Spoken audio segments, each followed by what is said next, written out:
Okay, so one of the areas that causes a lot of confusion is the impact area. And the impact area is probably the hardest thing for most amateur golfers to do and to influence. And I think it's for probably different reasons, but maybe one of the most common ones is just quite literally like you'll learn down the driving range and you'll sort of make contact with that little white golf ball, and you'll probably do that for quite a long period.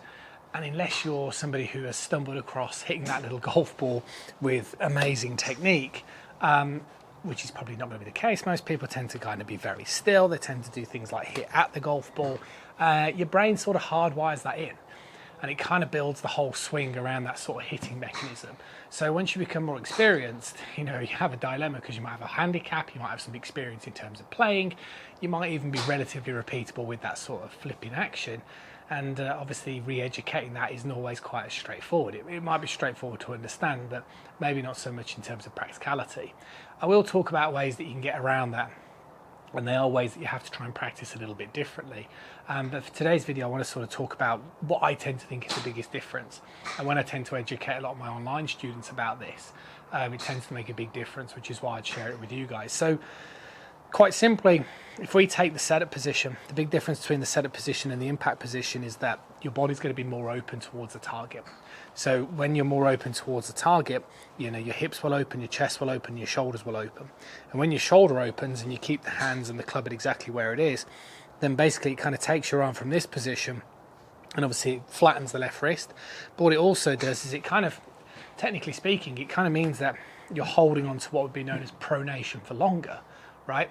So if you imagined I got set up like this and I kept my shoulders square, well, that would mean as I come in towards impact, I would need, so this rolling here, this is kind of known as our sort of supinatory action, right, of the arm. So I would need this amount to be able to get the club face square. But obviously if I came down and this time I opened up more, then obviously I'm going to be able to hold on to pronation for much longer. And that's effectively what's happening. So what happens obviously when you start to do things like, should we say, have more pronation, is that, well, it will have more of a tendency to keep the club face open. And you do need to know that. Now, we're not going to go delving into the club face relationship coming in towards the downswing, because it's obviously a very complicated subject area, and I don't want this video to lose too much of its importance of the simple message of getting the hands forward. So as you come in towards the downswing, there's different things that you can do with your wrist position which will change your club face relative to your swing plane, but fundamentally what you still need as you come in towards the latter part of the golf swing is forearm rotation, and you have to do it late. And I think that's the thing, again, that I tend to say to a lot of my students that scares the living hell out of them. It's like they're so used to sort of flipping and sort of bailing out this way, which kind of gives you that confidence of getting that club face square, whilst all of a sudden now you're trying to keep that club face much more open like so, and square it much later. But I promise you that's what has to happen. Unless you're somebody who has an incredibly strong grip, then obviously you're not going to have that sort of fear of closing that face, because you've sort of pre-closed it, if you like, from your grip.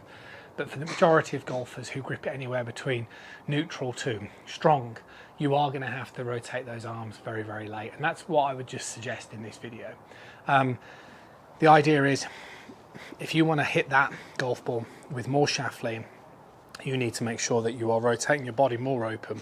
You need to make sure your hands are obviously moving forward, and that means that club face is going to come down more open, which requires forearm rotation, but at the bottom part of the golf swing. And that's the thing that you have to experiment with, and that's where golf can become a little bit of a mental battle, because obviously if you start kind of hitting a few shots and you introduce a bit more shaft lean but you leave the face open, then obviously it's easy to go back to type.